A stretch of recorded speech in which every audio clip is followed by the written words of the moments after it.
The preceding program was paid broadcast. Any ideas, comments, and opinion expressed by the program hosts do not necessarily reflect the views and opinion of the station.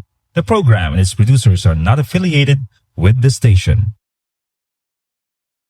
Good evening everyone. Thank you so much sa sining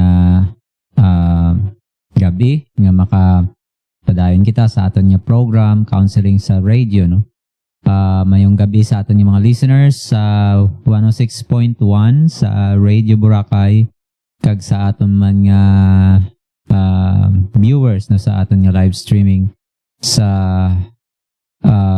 Boracay live streaming so mayong gabi kag salamat gid sa padayon ninyo nga pagpamati kag pagsubaybay sa aton nga program Salamat gid sa inyong suporta kag I hope and I pray nga sining gabi makatag naman kita sang mga prinsipyo nagalin sa pulong sang Ginoo with regards diri sa aton nga topic So ininyo alagad Pastor Erwin de la Cruz nga hatod naman sa inyo sang isa naman ka mensahe nga aton igalaygay sa mga nagapamati sa aton nga program. So mayong gabi sa inyo tanan and I hope and I pray that you are in good condition sining nga gabi sa inyong pamati sa inyong mga panimalay o kung sa diin man kamo sa inyong trabaho or kung sa diin man kamo sining gabi mayong gabi lang sa inyo tanan. Okay? So magsugod kita sa pagsugod magpangamuyo anay kita. Langit noon kag balaan namon niya amay Ginoo salamat sa imo nga kaayo sa amon nga mga kabuhi. Thank you so much for your safekeeping sa adlaw-adlaw kag sa padayon nimo pag-provide sang kinahanglanon. Salamat man sa nga gabi nga hinunaanon kami nanungod Ginoo sa amon nga way of communication. Pakabay pa Lord ikaw ginamang gabulig sa amon nga mangin pagpakamayo Ginoo ang amon nga mga the way we talk. Ang the way nga makipag-istorya kami sa kada isa kabay pa nga mangin blessing ang amon nga mga words nga maka-edify sa nagapamati. Bless our time together Lord, we pray sang imong gid nga kaalam kag magauna sa amon agud nga ang amon nga pagatunan subong glorify gid sa imo. Sa imo ra ginaampo namon kag pinatugyan ni tanan sa ngalan ni Kristo Jesus. Amen. Okay, so ang aton nga pagatunan sining nga gabi is about sa communication. Communication that honors God. Ang aton nga communicate sa aton nga kaistorya aton man nga coworker, aton nga loved ones, family, friends So kabay pa aton communication that honors God Kay ti hambal sa Bible, let no corrupt communication from book of Ephesians chapter 4 verse 29. Let no corrupt communication proceed out of your mouth, but that which is good to the use of edifying, that it may minister grace unto the hearers. So kabay pa aton nga mga speech makaminister hambal rin makaminister sang grace sa nagapamati. So usually common nga mga scenarios is that like harsh words and destructive words. Like for example, a husband says to his wife during an argument, you never do anything right. Wala ka gid sang may ginahimo nga tama. So ini mga scenario lang ini akon gina-mention diri nga possible yung mga scenario bala sa aton nga mga panimalay that eventually nag-add up sa existing nangadaan nga mga crack ng mga lamat sa relationship nga nagapaamat-amat pabugnaw sa relationship. It's because sa mga careless nga mga words So, isa lang ni ka scenario, no? Like for example, ang husband mahambal siya nga wife sa isa ka argumento, no? Probably a heated nga argument nga mag-abot gid sa time ng hambalon nga you never do anything right. Wala ka gid sang ginahimo nga tama.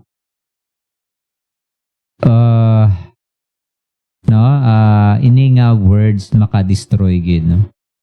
So, it uses absolute exaggerated language nga attack sa isa ka person, hindi sa issue, no? And it destroys instead of building up, no? Scenario number 2, like for example, a church member says, I'm just sharing this so we can pray. Pero, starting na sang pag-spread sang gossip. So, anong wrong dere, no? Wrong because it is disguised as concern but actually destroys reputation. It violates trust, no? Ang root issue is pride, desire for attention, or judgment nga spirit. Okay, no? Scenario number 3, no? A parent yells at a child, "You are so stubborn that what's wrong with you?" So, gina-label ang isa ka bata, no, sang stubborn. So, what's wrong with this statement? Words spoken in uncontrolled anger, gina-label ang bata negatively. So, ang root issue, there is lack of patience and frustration, unresolved na stress, no? So, ang biblical truth, Ephesians chapter 4 verse 26, be angry and sin not, no? So, these are scenarios, no, like silent treatment, no, withdrawal. No? Instead of talking, a spouse refuses to speak for days. So, wala sang bugnuhanay for days, no? Gina-silent treatment. Tungod nga akig, no? So, silent treatment is part man asang poor nato nga communication. Ano pagid, no? Sarcasm that wounds. Like for example, no, hambalon nga, wow, you finally did something right. But you said it jokingly. Kaya ang imo ginatukoy, no, ang iyang hinahimo nga sala. So what's wrong with this? Humor used as a weapon, no? Hidden actually ini nga insult. Ang root issue ini, no, sini is passive kag aggressiveness. Nang passivity lang bala nga daw bani na baliwala lang, pero amo na gali naga-build gilis tagi pusoon sang tagi napagi na lang sa joke o sa sarcasm. Ano pagid mga constant criticism, no? Nga gina-point out ang wrong, no? Ano pagid defense communication. Person A, no, mahambal siya, that hurt me. Person B, well, that's your fault for being too sensitive. So, defense communication ni siya, no? So, anong wrong diri? Refuses responsibility, invalidates feelings. So, damo pagid mga manipulative words, no? If you really love me, you would do this. So, mga manipulative words ni siya, no? And then, what else? Lying or half-truths. Someone hides the truth about consequences. Next is words that tear down identity. The parents tells a child, you are useless. So, damo ni, no, mga corrupt nga mga communication nga hindi dapat nato, no? Hindi dapat nga ginahimo, no, sa. So, these are the amo ni aton nga pagtalakayon sini gabi nanungod sini nga mga way of communication naton that hurts others, no? So, the command, no, ang aton nga verse there, Ephesians chapter 4 verse 29, let no corrupt communication proceed out of your mouth, but that which is good to the use and edifying, that it may minister grace unto the hearers. Okay, no? So, have you ever been into this kind of communication? Ikaw ang naghimo or nahimuan, ikaw sang kaangay sini? Ayhan, no? Ikaw experience siya, ikaw sang kaangay sini? Or maybe ikaw ang, it's either of the two, no? Ikaw ang offender, ikaw ang offended. So I hope no nga ini nga mensahe sini gabi makabulig. No? So anong hambal sang pulong sang Ginoo diri no? Nga hambal sa Ephesians chapter 4 verse 29 wala dapat sang mga hindi maayo nga mga pululungon nga magwa sa aton nga baba. Kundi ang mga maayo nga mga butang nga magamit para para mag-build up. Para mapakusog pagin naton, para ma-build up no. That it may minister grace unto the hearers. Yung maka-minister bala sa tawang aton nga speech. So number 1, the command is guard your words. So importante gining guard your words. Kaya ako naton lang tawon no. A lot of people no, damo na nga mga na-destroy ng mga relationship because of careless nga mga words. So the command is guard your words. Kaya kung hindi natin ang i-guard ato ng words, ang gani sa Book of Proverbs, no? Ano gani ni sa nga verse, pangitao nato no. Ang verse bala sa Bible nga naghahambal nga death and life are in the power of the tongue. The power of the tongue. So, ang words, no, naton is sa power sang aton nga tongue. Pangitaon naton is sa Bible nga verse. Mo ni ginhambal diri sa Proverbs chapter 18 verse 21, death and life are in the power of the tongue, and they that love it shall eat the fruit thereof. So ang death kag ang life sa power sang aton nga tongue, we could either tear down people or we can either build up. Okay? So pwede naton ma-build up or pwede naton ma-tear down ang tao by our words. So, dapat lang no nga i-guard naton ang aton nga mouth, no? Paul gives a clear prohibition ni siya, no? Ginabawal, ginadumilian, no? Nga hindi kita maghambal sa mga corrupt nga mga classes ng communication. Those bad words nga makadestroy no, sa tao. So this is a command, no? Command to guard your words. It refers to hurtful words. Mga hurtful words bala, mga gossip, lies, harsh nga criticism, and sarcasm meant to wound people. So words are not neutral. They are either life-giving or life-destroying. So ang words natin hindi nisa neutral. No, pwede nga pwede ni siya nga makaguba or pwede nga maka-build up sa tao. It depends, no? So, many people excuse their speech. I was just being honest. Naging honest lang kuya. Ginambal ko tutungod honest kuya nga tao. To excuse no sang mga harsh words. So, I was just being honest or hambalon niya binga. That's just how I talk. Or kung ikaw ini, no? Pag amo niyang imo nga justification, so kabay pa sini nga gabi maano ni nato no, makayo ni naton, ma-repair ni naton. No? Kay ang scripture naghambal, not all honesty is godly. Hindi tanan nga honesty is godly. Trust must be spoken in love. Truth must be spoken in love. So ang kamaturan dapat nga hambalon ni sa sa pagpalangga out of our love for that person. So kung halimbawa nga aton nga words mahambal naton out of anger, out of frustration, out of pride, please no, bago naton hambalon yan anay naton i-filter anay naton sa mga pamangkot makahatag ni sang glory sa Ginoo, makabuild ni sa tao ay ako ng balon. Kung hindi man lang then refrain, stop no, from saying it. So,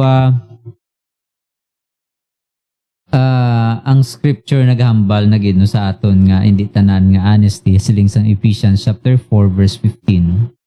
Hindi tanan nga honesty is godly. Ang truth, ang kamatuoran dapat nga hambalon siya no through our love no. Nga dapat ang magwa sa ato no. Truth must be spoken in love. So ang kamatuoran nga aton hambalon dapat mahambal naton in love, out of love. No? Next is question no. Amo ni ang aton nga pamangkot sinino. Diagnosis ni sa aton tagipusoon na balang sisaon aton heart. Do my words tear down or build up? Imo balang nga words maka build up bala sa tawo or maka destroy? No, ikaw lang makasabat. No? Do my words tear down or build up? Number 2, do I speak differently in anger than in calmness? Iba bala ikaw magambal kung akig? Kag iba man ikaw maghambal kung calm? Kung gabagoy imo nga way of speaking, ibig sabihin may something wrong. No? Something is wrong sa imo. So you need to change it. So what else? Do people feel safe or wounded after talking to me? Ang tao bala feel safe after nga magpakigistorya sa akon? Or feel wounded? Nasakitan? Wounded? Wounded ba lang tao or nakapil siya sang safe mag-istorya sa aton. So dapat no kabay pa nga ang aton nga word season with with salt, with grace. Seasoned with grace no. Hinabalang may damil, may lasa no. Kaya ang lasa bala is to is edifying words sa tao. No? Number 2, the principle. Kagina, ang command, subong niya ang principle. Ano ba lang principle? The principle is speak to edify. So, mag-speak kita nga maka-edify. Kung anon gid naton, pag sumikapan gid naton, tinguhaan no naton nga kung magambal kita it is to edify. So but that which is good to the use of edifying. So dapat is for the good of edifying. But ang hambal diri, but that which is good to the use of edifying. Edify is to build up. Like constructing a house, no, you build up. Your word should strengthen faith, encourage growth, no, and restore the weak. So dapat aton yung mga words maka-strengthen sa faith sang tao. Ang aton bala kung magpag-istorya bala kita, amo ni bala ang aton ang makuha sa aton nga words. Maka-strengthen bala sa faith, maka-encourage bala sang growth, or maka-restore sa weak. Kumusta man ang aton nga words. So sa isaon naton,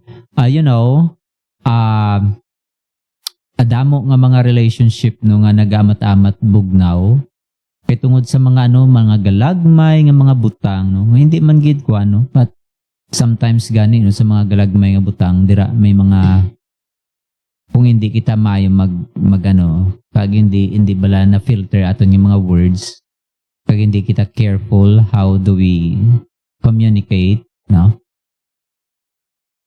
Basi amat-amat kita build up sang negative nga impression sa tao. Kagamat-amat nga negative nga feeling sa aton. Labi ginagid no sa husband and wife nga relationship, no? So kung amo na ang case nga amat-amat nga naga-build up sang anger sa tagipusoon sang spouse ng aton nga mga words, then better nga isusaon naton mayo ni sini nga gabi nga mga ma-diagnose bala, makita naton self. So with regards sa aton communication, ano bala naton, kay ti mabalaan mo man na no?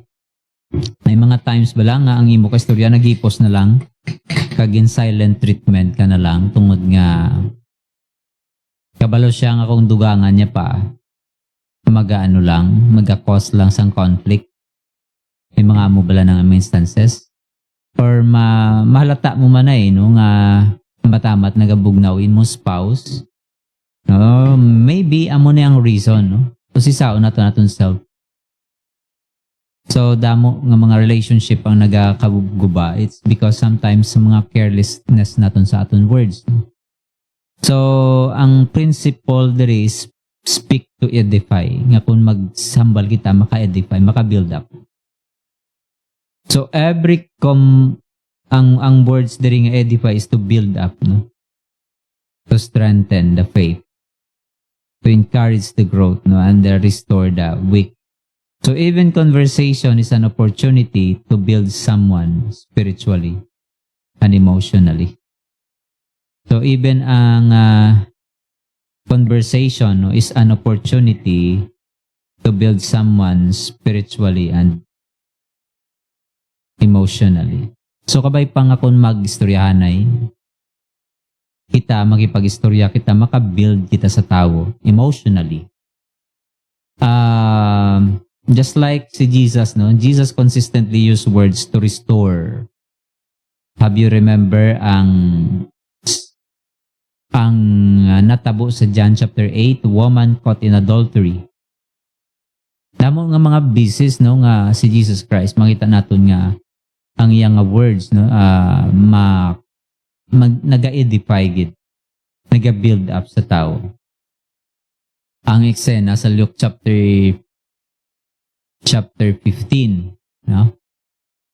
Makita natin dira si Jesus Christ nga, no, although may isa sa ka-group nga gina-atake, no, makita natin dira nga ang iya nga pakipag-istorya sila maka-build up, no? Kung mangin humble lang, maka-build up ang iya nga way of communication. Oftentimes, no, hindi direkta ang ginambal ni Jesus Christ, ginagamitan niya sang mga parable para lang ma-convey niya ang idea without hurting the people gid, no, nga diretsuhan na ibala. So amo na ka ang Ginoo nato, no, amo na kaayo. So ang principle is speak to edify.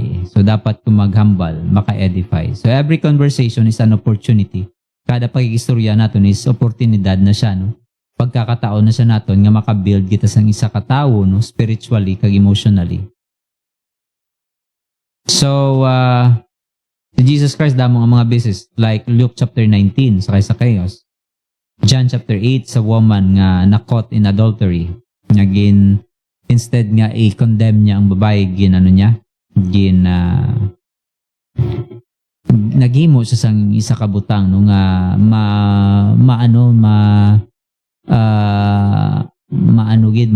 madala sa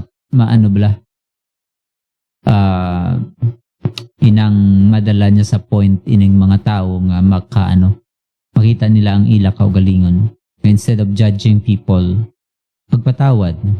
So dirigin pakita ni Jesus Christ na pagpatawad instead of condemnation.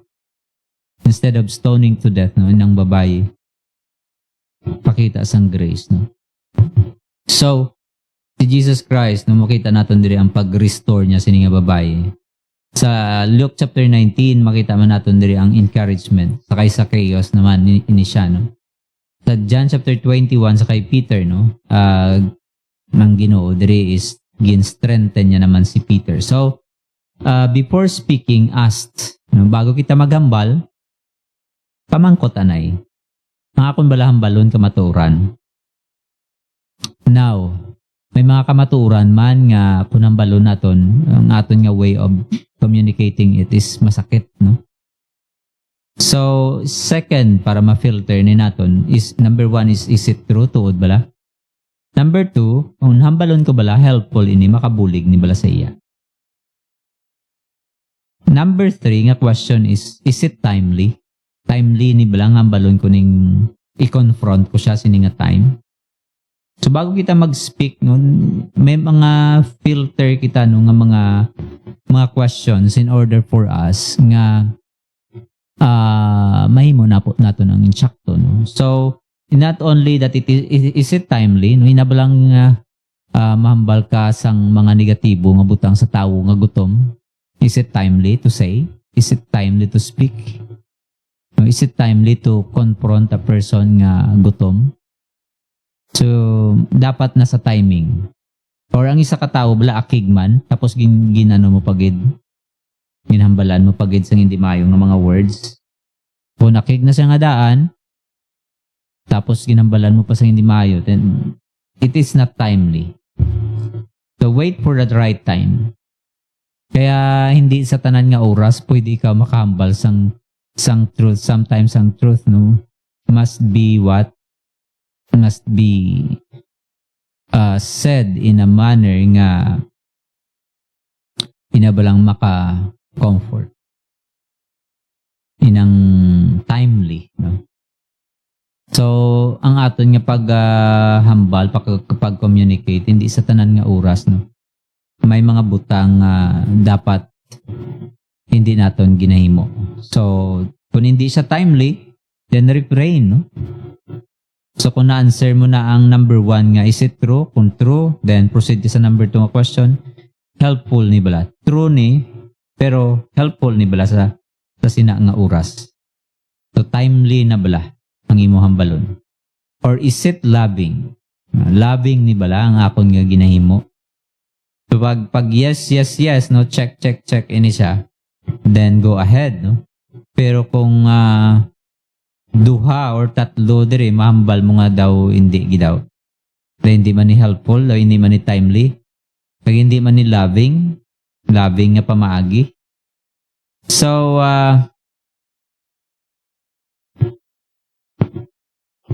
we need to diagnose, no. We need to filter no sang aton nga hambalon. Number 3, the purpose. So kay gina ang ang command, next is ang principle, next is the purpose. Ano ba lang purpose?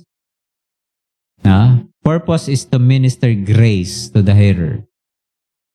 Nga dapat may grasya no nga aton nga pag-istorya. No? It may minister grace to the hearer.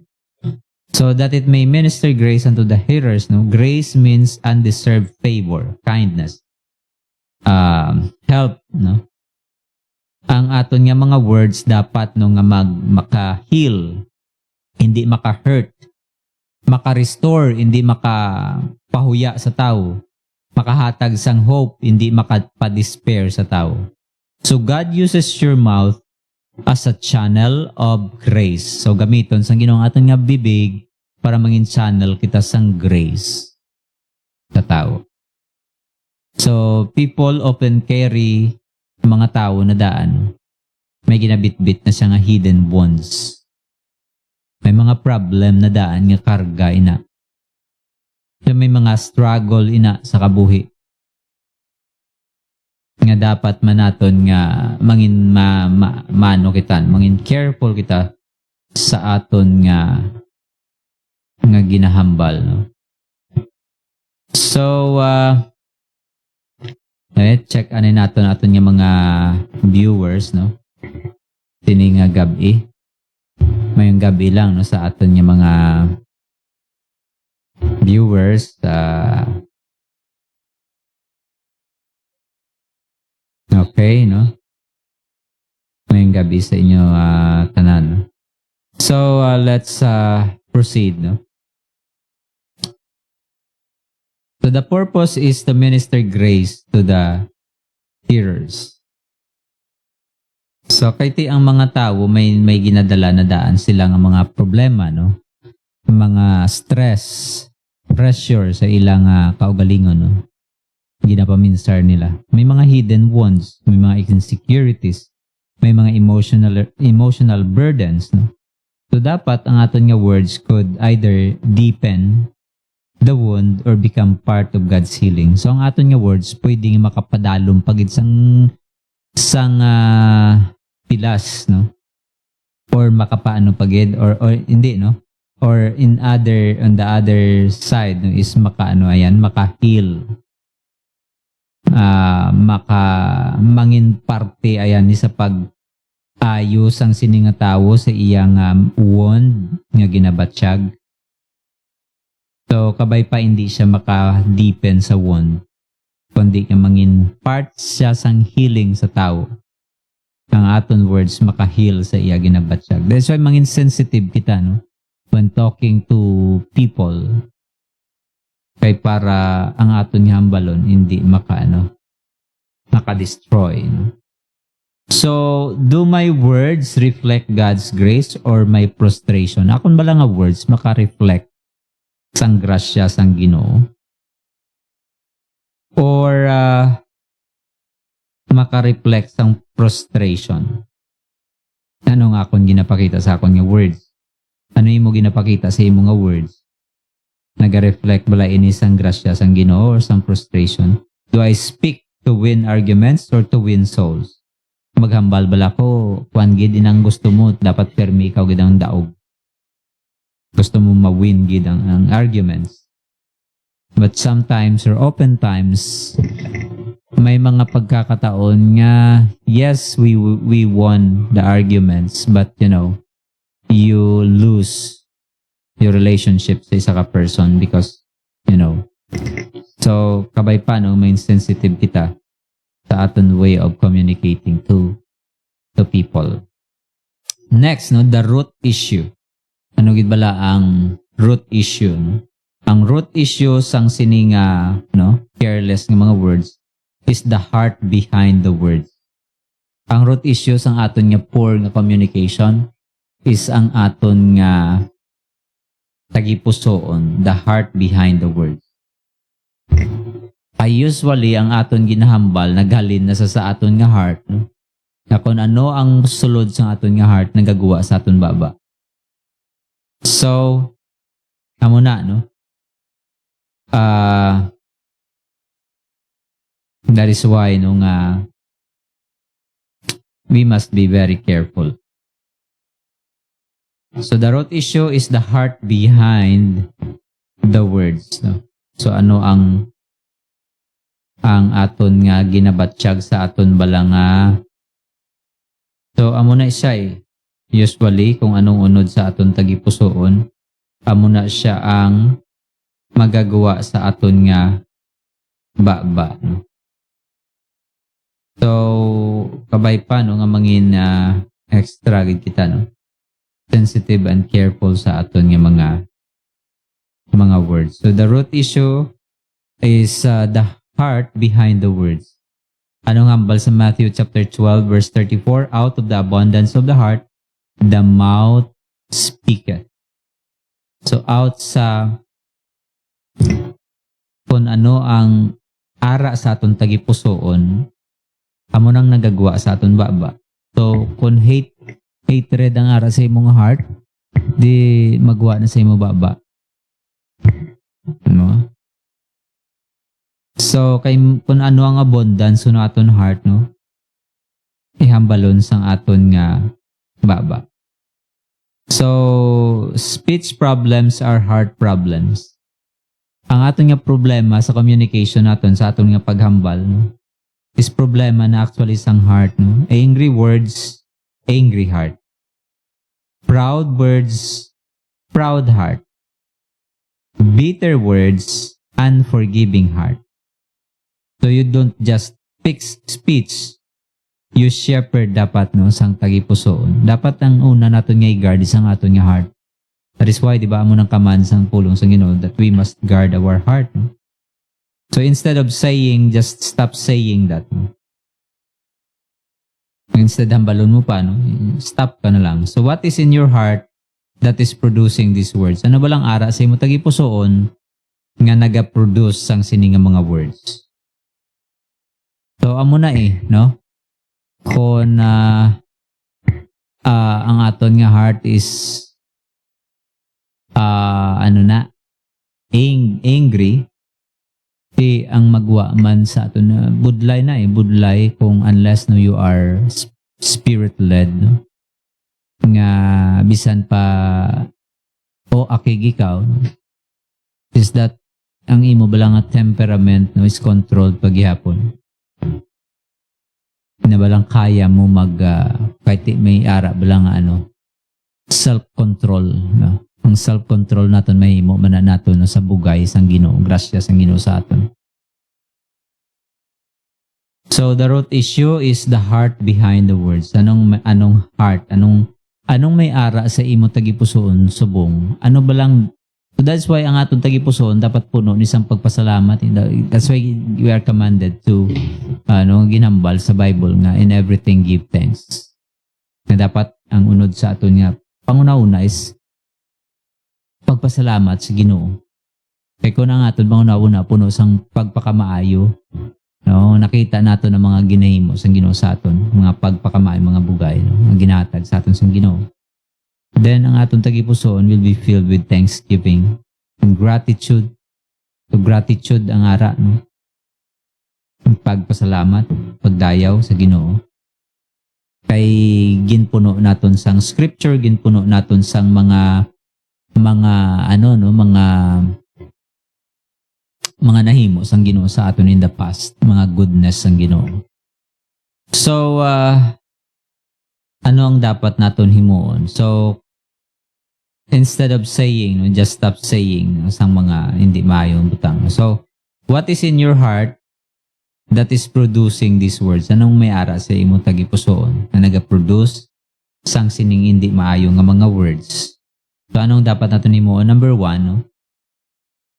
Steps ni siya, no, para malikawan natin ining mga paghambal sa hindi maayo. Number 1, repent of sinful speech. So repent, inulsulanan natin, Lord, patawara ako sa akong nga mga words nga nahambal, nga naka-offend sa tao. Patawara ako. So to confess, no, you agree with God that what you have done is wrong. Amo nang ginambal sa confession ang word nga confess is agreeing. You agree. Sa aton confession, hindi man na confession kung hindi na repentance, kung hindi ka mag-agree ang imo ginhimo is sala. So you have to agree with God. Nga i-confess mo na tungod kabalo ikaw nga ang imo ginhimo is sala. So repent of sinful speech, no, confess specific words, seek forgiveness from God and others. So let's seek forgiveness from God and from people. James chapter 1 verse 26, uncontrolled tongue equals to useless nga religion. So dapat controlled nato, no? That's why we are commanded to walk in the spirit, so as not to fulfill, no, the flesh. Kaya kung panlakaton kita upod ang Ginoo, nga mangin sensitive kita no, sa presensya sang Ginoo sa aton, nga mga kabuhi, then amo nang pamaagi, no, nga ma-control naton nga mga words. Number 2, renew the mind with truth. So i-replace naton aton mind sang mga positive nga mga words. So I need to defend myself harshly. No? They deserve my words.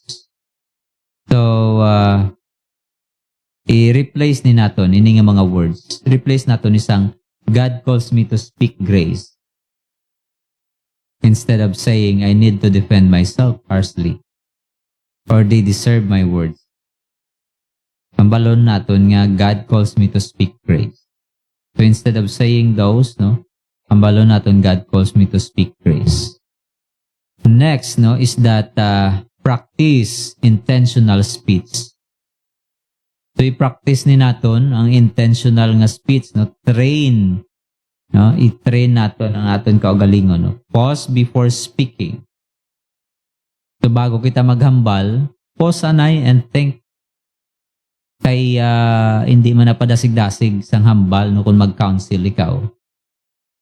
Hindi na siya sa aton nga padasig-dasig, kundi sa dapat nga aton hambalon must be suitable dito sa situation, sa scenario, no, sa problem.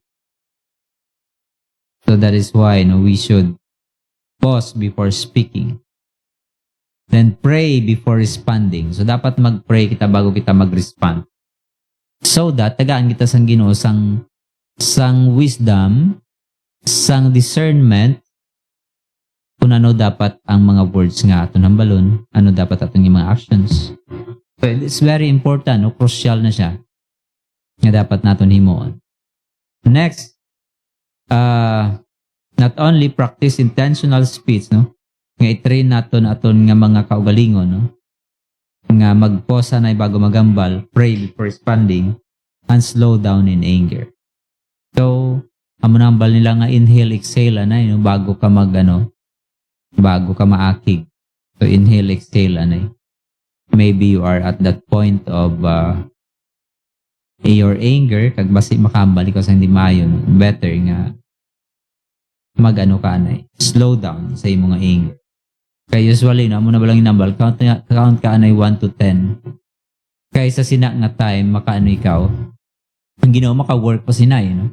Pero kung ano ikaw, kung ikaw compulsive, no, then may mahimo kagid nga butang later on inulsulan nimo. So that is why no, dapat gid nga mangin careful kita sa aton nga words. So number 4, no, develop godly communication. So dapat maka-develop kita sang godly communication habits. So dapat no nga ang ma-develop sa aton nga communication is godly, no? So develop godly communication habits. Yung mangin habit na ni naton, yung mangin ano ni bala naton. Usual na sa aton nga ginahimo, no?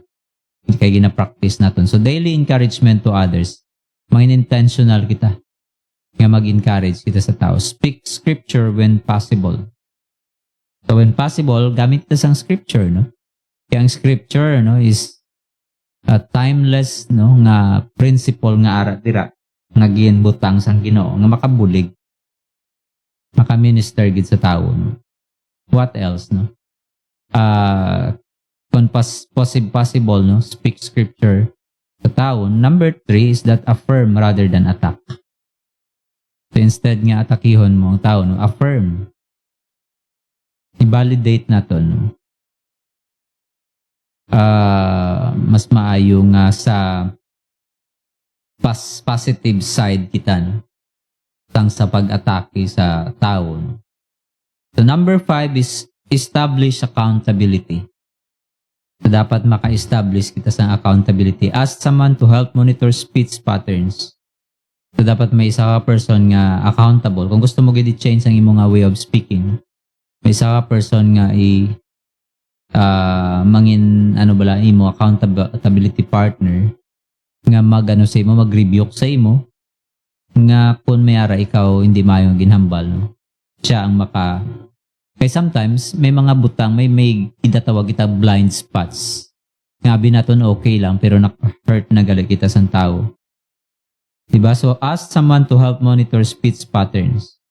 And then what else? Reflect daily. Did my words honor God today? Ang akon bala nga words sining adlaw nakahimaya sa Ginoo, naka-honor bala sa Ginoo.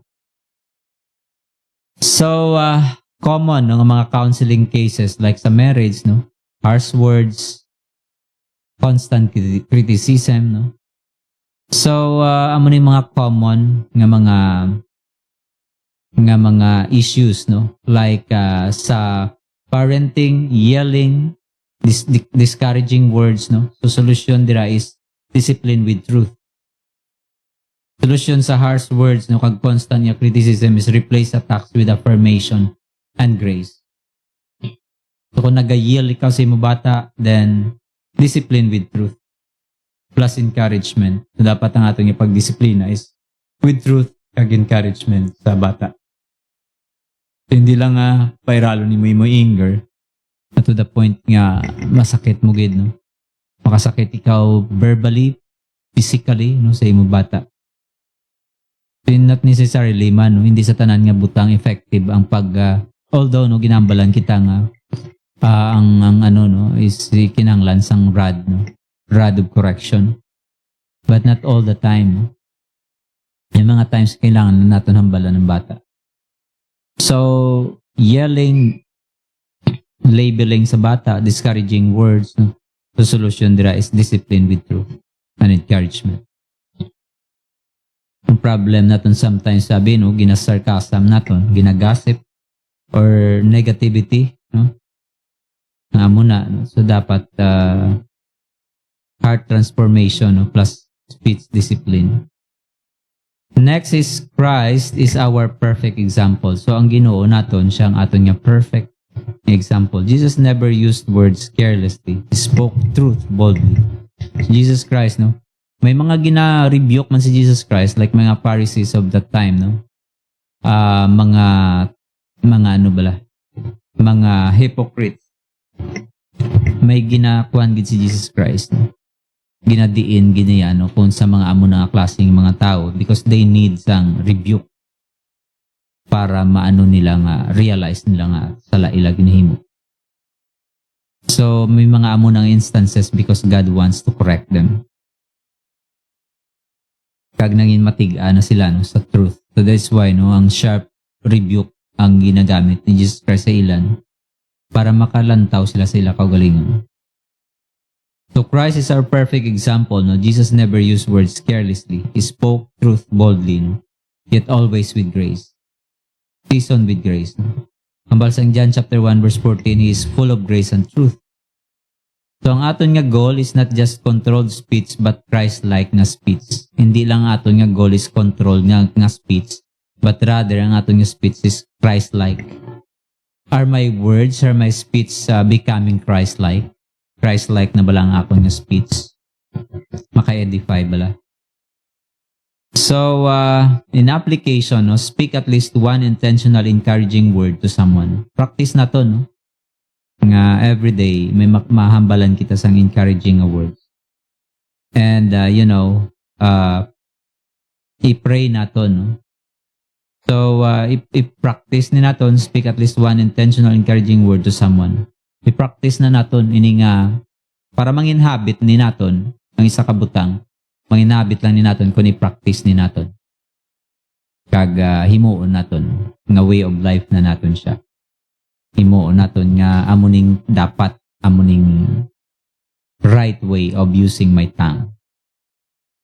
That's why si David, kanami wala si David, hambal niya, search me, O God, and know my heart. Try me and see if there be any wicked way in me and lead me in the way everlasting. Kanami nga di ba? Nga self-examination. Pag nagapabulig sa Ginoo. So, instead of, na makahambal kita sa mga sakit, ng mga butang, pray, no? Lord, use my mouth for your glory. I-intentional ni naton, mangin-intentional kita para nga makadevelop kita sang habit nga makaglorify sa Ginoo. Kaya mo ng Ephesians chapter 4 verse 29, balikan natin bala ang verse ng inambal. No? Let no corrupt communication. This is a command, hindi ni sa opinion. Hindi ni sa suggestion, this is a command to follow. So let no corrupt communication. Wala dapat sang mga laway no nga mga tinaga nga magwa sa aton baba. But that which is good, anong nagapakamaayo no, sa iba.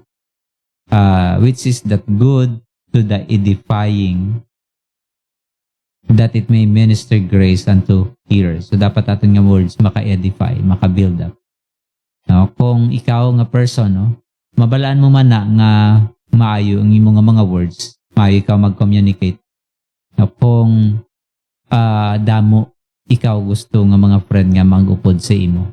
Pero kung hindi ka nila gusto i-upod, no, maybe isa ka reason dira isang aton nga the way of communicating to others. May mga amo na nga klase sang tao, no? So, dapat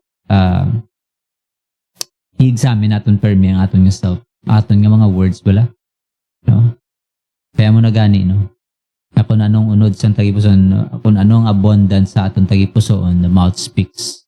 So kung ang aton nga heart is abundant na sang mga bugay sang Ginoo, grasya sang Ginoo, pagpasalamat sa Ginoo, no, kung napunaan sina, so ang aton nga magwa sa baba naton is for the good and edifying of those we communicate with, no, or ang aton mga kaupod, kaistorya, no, sa aton nga work, sa aton nga panimalay. So kabay pa nga amo na, no, nga mangin ang aton nga tang magamit gid for the glory of God. Kaya diba dapat ang purpose gid sang aton nga life is for the glory of God. Amo nang purpose nga ari kita dis kalibutan, mag-glorify ang Ginoo sa aton nga kabuhi. So, and this is that, no, part ini siya nga way naton nga mag-glorify ang Ginoo.